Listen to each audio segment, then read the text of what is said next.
রব্বি আউযু বিকা মিন হামাযাতিশ শায়াতিন আউযু বিকা রব্বি আন ইয়াহদুরুন। প্রতিপালক, আপনার কাছে আশ্রয় প্রার্থনা করছি শয়তানদের সমস্ত রকমের প্ররোচনা হতে। আশ্রয় প্রার্থনা করছি আপনার কাছে প্রতিপালক তাদের সমস্ত রকমের উপস্থিতি হতে। রব্বি ইশরাহ লি সদরি ওয়া ইয়াসসির লি আমরি ওয়াহলুল উকদাতাম মিন লিসানি ইয়াফকাহু কওলি। প্রভু, আমার বোধকে খুলে দিন, উন্মুক্ত করে দিন, আমার কাজে দিন সহজতা, আর দূরীভূত করুন জড়তা, আমার কণ্ঠের জড়তা, যেন আমার কথা তাদের বুঝে আসে। বিসমিল্লাহ আর রহমান আর রহিম। পরিচয় প্রতিপালকের, যিনি অসীম করুণাময় পরম দয়ালু। আমরা পড়ছি আজকে একটি নতুন সূরা পড়ছি, সূরা তাহরিম, ৬৬ নম্বর সূরা। এই সূরাতে রসুলের সালামুন আলা মুহাম্মাদের কিছু ব্যক্তিগত বিষয় নিয়ে আলোচনা করা হয়েছে, তাই এইটা একটু আগ্রহ হলো পড়ার। আপনারাও দেখেন, হয়তো নতুন কিছু এখান থেকে পেলেও পাইতে পারেন। প্রথম আয়াতটা আল্লাহ কি বলছেন? প্রথম আয়াতটি রসুলকে ধমক দিয়ে আল্লাহ বলছেন, ইয়া আইয়ুহান নবী, ওহে হে বার্তাবহ, ওহে হে বার্তাবহ, লিমা তুহাররিমু, কেন তুমি অবৈধ করলে, মা যা আহালাল্লাহু লাকা, বৈধ করেছেন তোমার জন্য আল্লাহ। হে বার্তাবহ, কেন তুমি তা নিষিদ্ধ করলে, অবৈধ ঘোষণা করলে, যা বৈধ করেছে আল্লাহ তোমার জন্য আল্লাহ। তাবতাগি, তুমি কি চাও, তাবতাগি, তুমি কি চাচ্ছ বা তুমি কি কল্পনা করছো, মনোকল্পনা করছো, মারদাতা আজওয়াজিকা, সন্তুষ্টি তোমার স্ত্রীদের। বহু বচন আছে, খেয়াল করবেন, তোমার স্ত্রীদের। তাহলে স্ত্রীদের, এই যে এখানে কি বলছে, আজওয়াজিকা। আজওয়াজ শব্দটা বহু বচন, এক বচনে জাওজ। তাহলে তোমার স্ত্রীদের সন্তুষ্টির জন্য বা সন্তুষ্টির উদ্দেশ্যে। আল্লাহ গাফুরুর রহিম, আর আছেন আল্লাহ এমন ক্ষমাশীল এবং পরম দয়ালু। মানে আল্লাহ মোটামুটি এটা রসুলকে ক্ষমা করেছেন বলেই বলা যায়, কিন্তু ধমক দিয়েছেন, কিন্তু এইটাকে আল্লাহ ক্ষমা সুন্দর দৃষ্টি দেখেছেন, কিন্তু ধমক দিতে ছাড়েননি। এর থেকে প্রমাণ হয় রসুল চাইলে কোনো কিছু হালাল হারাম করতে পারে না। এই যে যোগ্যতা, এইটা রসুলের নেই। রসুল সেইটাই বলতে পারে যা তাকে বলতে বলা হয়। তিনি শুধুমাত্র একটা মেসেঞ্জার, বাহক, যিনি স্রষ্টার কথা অন্যকে বলেন, মানুষকে বলেন, আর নিজে তিনি এটা প্র্যাকটিস করেন। গেল, সেই ব্যাপারে যাচ্ছি না। এই ব্যাপারে এর আগেও কথা বলা হয়েছে। কদ ফারাদাল্লাহ, কার্যত নির্দিষ্ট করেছেন আল্লাহ, লাকুম, তোমাদের জন্য, তাহিল্লাতা আইমানিকুম, মুক্তির ব্যবস্থা তোমাদের শপথগুলোর ব্যাপারে। আল্লাহ বলছে, তবে রসুলকে এখানে আল্লাহ কি বলছেন, যে অবশ্যই আল্লাহ অত্যাবশ্যকীয় করেছে তোমাদের জন্য, মানে শুধু রাসূলকে না, পুরো মানে বিশ্বাসী যে কমিউনিটি আছে, সেই কমিউনিটিকে উদ্দেশ্য করে আল্লাহ বলছেন, রসুল সহ, যে কার্যত আল্লাহ অত্যাবশ্যকীয় করেছেন তোমাদের জন্য, তাহিল্লাতাল আইমানিকুম, তোমাদের শপথগুলোর ব্যাপারে মুক্তির ব্যবস্থা। আল্লাহু মাওলাকুম, আল্লাহু মাওলাকুম, আর আল্লাহই অভিভাবক তোমাদের। ওয়াহুয়াল আলিমুল হাকিম, আর নিশ্চয় তিনি সর্বজ্ঞ আর প্রজ্ঞাময়। এরপর ঘটনাটা শুরু হচ্ছে যে কি ঘটনা, ওয়াইদ আসাররান নাবী, আর যখন গোপনে বলেছিল বার্তাবহ ইলা বাদিন আজওয়াজিহি হাদিসান, তার স্ত্রীদের থেকে কাউকে একটি কথা গোপনে বলেছিল। যখন গোপনে বলেছিল বার্তাবহ বা নবী তার কোনো এক স্ত্রীকে একটি কথা, ফালাম্মা, অতপর যখন নাবাতু বিহি, সে বলে দেয় সে সম্পর্কে একটা কথা রসুল তার স্ত্রীদের মধ্যে একজন স্ত্রীকে বলেছিলেন, গোপনে বলেছিলেন, কিন্তু সেই স্ত্রীটা কি করলো, সেই কথাটা অন্যকে বলে দিল। শুধু বলে দিয়েই ক্ষান্ত হয়নি, বলে দেওয়ার পর কি করেছে দেখেন,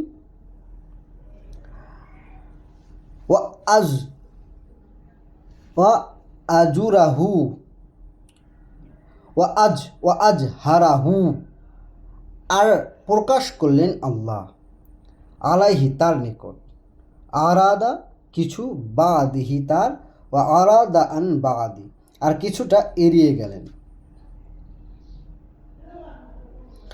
অতপর আল্লাহ সেটা প্রকাশ করলেন তার নিকট, তারকে, রসুলের নিকট, এবং আল্লাহ রসুলের নিকট বলতে গিয়ে কিছুটা ব্যক্ত করেছেন, কিছুটা এড়িয়ে গেছেন, আল্লাহ এড়িয়ে গেছেন। তাইলে বোঝেন যে সেই কথাটা বা সেই কথাটা কতটা গোপনীয়, কতটা পার্সোনাল, যে আল্লাহ কিছুটা বলেছে আর কিছুটা আল্লাহ আড়াল করেছে, মানে এড়িয়ে গেছে।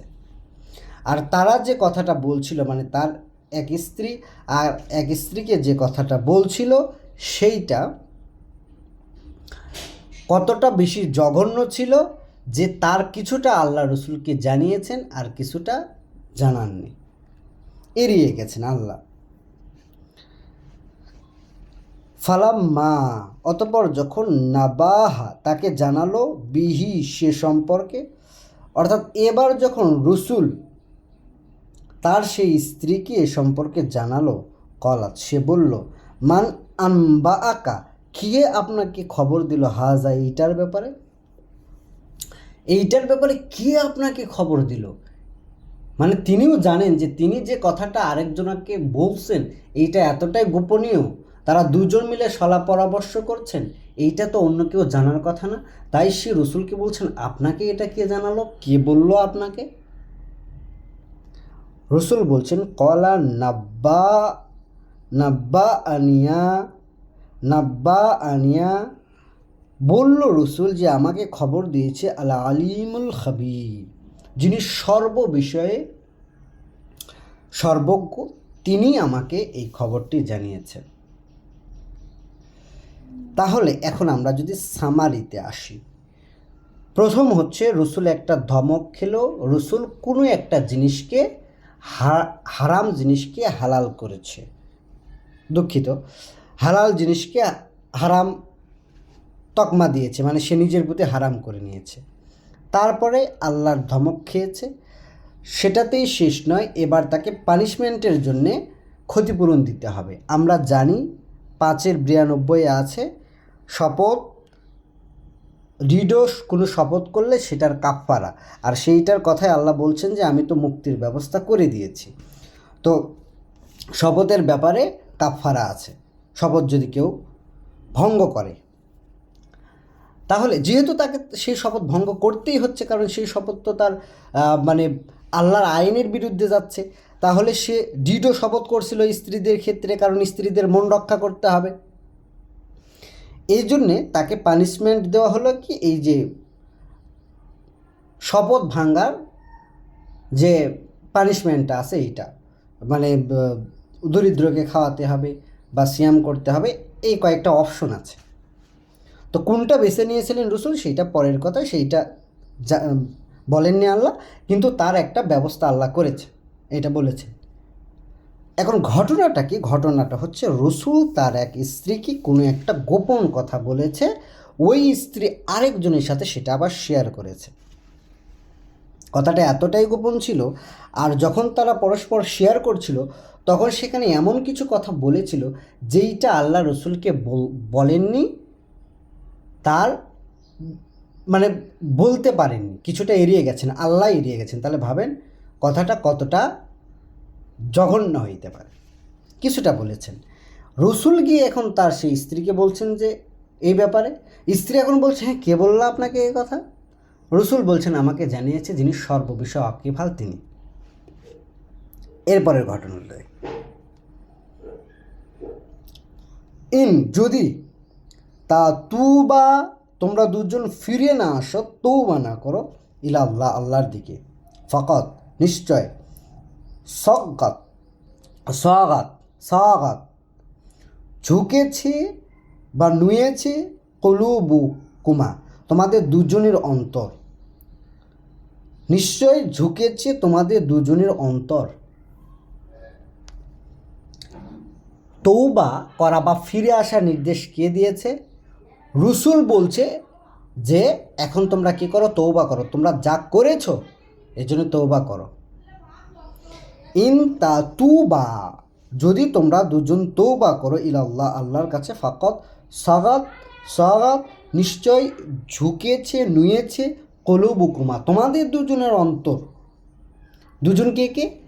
যেই স্ত্রীকে রসুল বলেছিল এই কথাটা ওই স্ত্রী, আর ওই স্ত্রী যেই স্ত্রীর সাথে এটা শেয়ার করেছিল সেই স্ত্রী, দুইজনের কথা আল্লাহ বলছেন রসুলকে যে তুমি বলে দাও যে তোমরা দুজন কি করো? ফিরে আসো, তৌবা করো।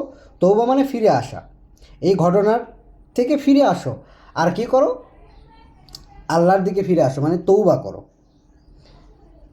যে ভুল হয়েছে তোমাদের, কারণ তোমাদের দুজনের অন্তর নুয়েছে।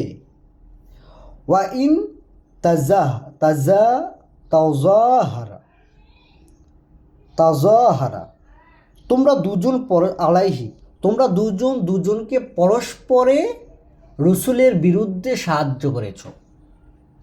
আল্লাহ বলছেন কথাটা, কিন্তু ডাইরেক্ট আল্লাহর ভার্স এটা, যে তোমরা দুজন কি করেছো? দুইজন, এই যে তাজাহারা, তাজাহারা শব্দের অর্থ হচ্ছে পরস্পর পরস্পরকে কোনো বিষয়ে সাহায্য করা বা একত্রে কোনো কাজ করা। পরস্পর পরস্পরকে সাহায্য করেছ, আলাই হে তার বিরুদ্ধে। কার বিরুদ্ধে? রসুলের বিরুদ্ধে সাহায্য করছে তার একজন স্ত্রী আরেকজন স্ত্রীকে। রাসূলের বিরুদ্ধে, মনে রাখবেন, রাসূলের বিরুদ্ধে। এই জন্যে আল্লাহ বলছেন তৌবা করো, ফিরে আসো। ফা ইন্নাল্লাহা হুয়া মাওলাহু নিশ্চয় আল্লাহ তিনি অভিভাবক তার, ও জিবরিল এবং জিবরিল, ও সালিহুল মুমিনিন এবং সৎকর্ম সংশোধনশীল বিশ্বাসীরা, অল মালাইকাতু এবং ফেরেশতারা বা মালাকবর্গরা, বাদা যালিকা যাহিরা পরে উপরন্ত তারা সাহায্যকারী, তার ওপরেও কিছু হয়েছে তার সাহায্যকারী। বিষয়টা কতটা মারাত্মক, বিষয়টা কতটা গভীর, যে আল্লাহ এই কথা বলতে বাধ্য হচ্ছেন যে আল্লাহ কিন্তু তার অভিভাবক, জিবরিল কিন্তু তার অভিভাবক, নেককার বিশ্বাসীরা কিন্তু, অর্থাৎ সালে বিশ্বাসীরা কিন্তু তার অভিভাবক, ফেরেশতারা তার অভিভাবক, উপরন্তু আরও কিছু আছে, সবাই কিন্তু তার অভিভাবক, রসুলের অভিভাবক। এখানে আবার একটা কথা, আপনারা বলবেন যে আল্লাহ যদি অভিভাবক হয় তাহলে এই বিশ্বাসীরা ফেরেশতারা আবার অভিভাবক কী করে হয়? এটা তো শিরক হয়ে গেল। না, বুঝতে ভুল করছেন আপনি। আসলে সেই ফেরেশতাগুলো তো আল্লাহর আদেশ মেনে আসা ফেরেশতা, তার কথার বাইরে তো তারা যেতে পারে না। আর বিশ্বাসীরা কি আল্লাহর কথার বাইরে যাবে না রাসূলের কথার বাইরে যাবে? তো এইগুলো সবই একই হচ্ছে কর্তৃপক্ষ, ওই আল্লাহ যে কর্তৃপক্ষ, এই একই কর্তৃপক্ষের এগুলো হচ্ছে কর্মচারী, তো তারা তো একই জিনিসই করবে। তো এখানে এটা শিরক নয়। এখন আসা সম্ভবত রব্বুহু, তার রব, আন তল্লাক তল্লাকা কুন্না, বিচ্ছেদ করে দেবেন তোমাদের। ভাবেন ভাই কথাটা, কি অপরাধ করেছে যার কারণে আল্লাহ স্বয়ং ডিভোর্সের একটা ভয় দিচ্ছে তাদের। তার মানে অপরাধ কতটা কঠোর হইতে পারে ভাবেন। আসা রব্বুহু, সম্ভবত তার রব, ইন ইন যদি তল্লাকা কুন্না, তোমাদেরকে বিচ্ছেদ করিয়ে দেয়, আন ইউবদিলাহু, অতঃপর বদলিয়ে দেবেন, আজওয়াজান, স্ত্রী সমূহ, খায়রান, উত্তম, মিনকুন্না, তোমাদের চেয়ে উত্তম স্ত্রী দিয়ে আল্লাহ তাকে বদলিয়ে দেবেন। তারা কি কি হবে? মুসলিমাতিন, তারা হবে আরও বেশি আত্মসমর্পণকারী, মুমিনাতিন, আরও বেশি বিশ্বাসী, কানিতাতিন, আরও বেশি আনুগত্যশীলা, তইবাতিন, আরও বেশি ফিরে আসা অর্থাৎ তৌবাকারিনী, আবেদাতন, আরও বেশি দাসত্বকারী, সাইহাতান হাতান, আরও বেশি সিয়ামকারী, সাবিয়াতন, এবং অকুমারী, আবকারান, এবং কুমারী। এই কোয়ালিটি তাদের থাকবে, তাদের থেকে হবে ভালো। এই কোয়ালিটিগুলো, কয়টা কোয়ালিটির কথা বলছেন আল্লাহ? 1 2 3 4 5 6 7 8, 8টা 7-8টা কোয়ালিটির কথা বলছেন। তারা আরও বেটার হবে, আরও বেটার হবে। এমনি বলেছেন আল্লাহ এই কথা। ভাবেন তো তাহলে অপরাধের মাত্রাটা কতটুকু, অপরাধের মাত্রা কতটুকু। এরপরে আল্লাহ বলছেন, ইয়া আইয়ুহাল্লাযীনা আমানু, ওহে যারা বিশ্বাস এনেছ, কু আনফুসাকুম, তোমরা রক্ষা করো তোমাদের নিজেদেরকে, ওয়া আহলিকুম, এবং তোমাদের পরিবারবর্গকে, নারান, আগুন হতে, অকুউদুহা, যার ইন্ধন, আর নাস, মানুষ, অল হাজার, এবং পাথর, আলাইহা, তার উপর, মালাইকাতুন গিলাজুন শিদাদ, রয়েছে নির্দয় আর কঠোর কিছু মালাকবর্গ, আধিকারী বর্গ, লা ইয়াসুনাল্লাহু মা আমরাহুম, না তারা অমান্য করে কোনো ক্রমেই আল্লাহর কোনো নির্দেশের, ওয়া ইয়াফআলুনা মা ইউমারুন, আর তারা তাই করে যা তাদের নির্দেশ দেওয়া হয়। তাইলে এরপরে আল্লাহ বলছেন আরও বিশ্বাসীদেরকে, তোমরা তোমাদের পরিবারকে বাঁচাও, কারণ যার ইন্ধন হবে মানুষ এবং পাথর। একবার একটু সময় নিয়ে চিন্তা করে দেখেন তো, এত বড় বড় কথা কেন? এগুলোকে সাধারণভাবেই নিচ্ছেন। এখন এখানে বলা নেই যে রসুলের কোন স্ত্রীকে কি বলেছিল। ধরে নিলাম কেউ একজন কাউকে কিছু বলেছিল, নাম নেই। এখন আপনাদের তাফসিরে বলছে এখানে আয়েশা আর এটা হাফসা। এখন ভাই প্রশ্ন তো উঠেই যায়, তাহলে তাদের চরিত্রের ব্যাপারে যখন এখানে আরও আছে আয়াত, আরও দেখাবো, তাইলে এই যদি হয় তাদের হচ্ছে যে ব্যাপার যে তারা রাসূলের বিরুদ্ধে সাহায্য করে আর আল্লাহ তাদেরকে তালাকের হচ্ছে হুমকি দেয়, তাইলে তো আমার মানতেই হচ্ছে তাদের ক্যারেক্টার কি হইতে পারে। একজন বার্তাবাহক হলেই তার স্ত্রীরা যে ধোয়া তুলসী পাতা হবে, কে বলেছে আপনাকে এই কথা? আচ্ছা যদি তাই হয়, সালামুন আলা লুতের স্ত্রী কি? কিতাবেই আছে, প্রমাণ দিব। আর এটা আপনারা জানেনও। সালামুন আলা নুহের স্ত্রী কি? কাফের তো না, স্বীকৃতি দিচ্ছেন। আর এই জায়গাতে যে কথাগুলো বলা আছে, আরও তো আয়াত আছে, এটা তো মাত্র শুরু। তাদের সম্পর্কে এটা তো মাত্র শুরু। তাহলে এখন যদি আমি ধরে নিই যুক্তির খাতিরে, কারণ আমি বিশ্বাসী নই যে এখানে নাম বলা নেই, আমি নাম বলতে পারবো না, কিন্তু যদি তারা তাই হয় আপনাদের কথা অনুযায়ী, তাহলে আমি কি তাদেরকে মানতে পারবো? কারণ তারা তো রাসূলের বিরুদ্ধেই নিজেরা নিজেদেরকে সাহায্য করে, রাসূলের বিরুদ্ধে, যার কারণে আল্লাহ হুমকি দেয়। পড়েছেন কখনো এই আয়াত? পড়বেন কি করে? আপনার এত সময় কই? আপনার কাছে তো অনেক বই আছে পড়ার। তাহলে আমি যদি সচেতন মানুষ হই, আমাকে ভাই ভাবতেই হবে। আমি যাকে তাকে আমি যে সে কথা বললে আমি তার কথা তো আমি শুনবো না। আগে দেখতে হবে যে সে কেমন ছিল, সে কি সত্যি আল্লাহকে মেনেছে, নাকি সে ওপরে ওপরে যা দেখিয়েছে সেটা ভণ্ডামি।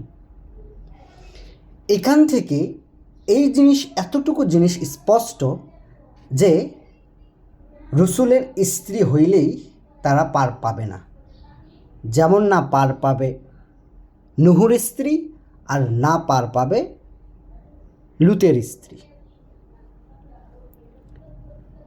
তো আজ এ অবধি, সবাইকে সালামুন আলাইকুম।